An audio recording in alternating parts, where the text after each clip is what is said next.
Myself, yeah. What are we looking for? It's like that Pixar thing where guys playing chess by themselves. No, I was scared going against you. That was an ad-hominem attack. Guys. Alright, I would like to bring up the fact that when I got my phone contract, I had no idea what the NSA was or anything like that, because I got a phone when I was, 13, so I was not aware of the fact that they didn't come to me and be like, oh, hey, we're just gonna collect some of your phone calls and stuff, and I wasn't like, okay, that's fine. And another question that the affirmative team, as I am asked, why do they keep what they collect and what they find secret if it's wrong? If it's wrong, then if it's right, why are you keeping it a secret? Why can't you just come out and tell us what you're doing if so secretive? And I have a source that says, the data we collect every day leads a digital trail of electronic breadcrumbs that travel everywhere you go. Your Facebook, your Twitter, your Instagram, the photos you like. Anyone you follow, you unfollow, likes, comments, anything you look up is like tagged and noticed. So if you look up certain words and all those things, it is tagged and put into the database. And they collect billions and billions of data every day. And how do they go through all that to know who is a terrorist and who is not?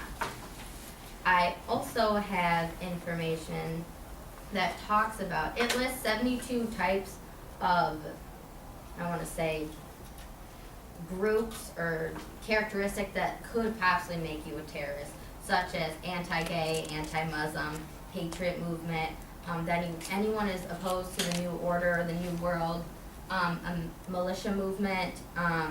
There are hundreds and hundreds of things that could make you a potential terrorist or a threat to the United States. But one thing that the NSA should focus on is terrorism. A lot of like the Islamic terrorism groups, they bring people in they tell them, oh, this is what's right, this is what we believe, and we should cause harm to this and that country. So I think the affirmative team thinks that it would be a better idea to go over there and stop them from bringing in more people to that group to cause more harm onto American citizens.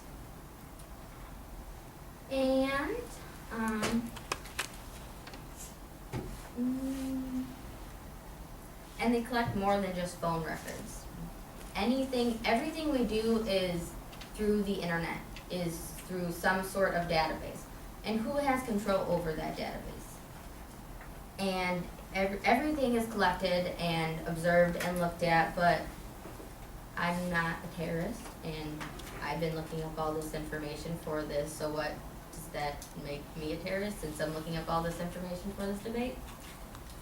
I hope not. And, yep, I'm open for process. We don't need the president. Okay.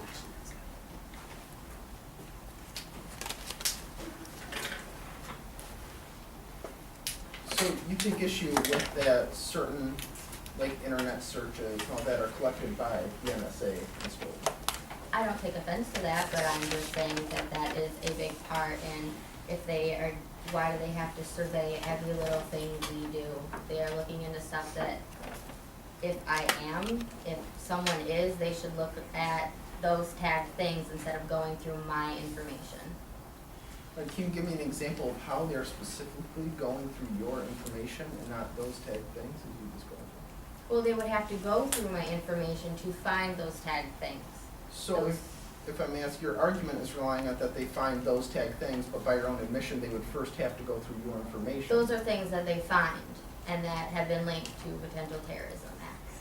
People who create terrorism attacks. All right, so one of your propositions is that the NSA specifically look for, perhaps they'll even say it like keywords from certain groups, like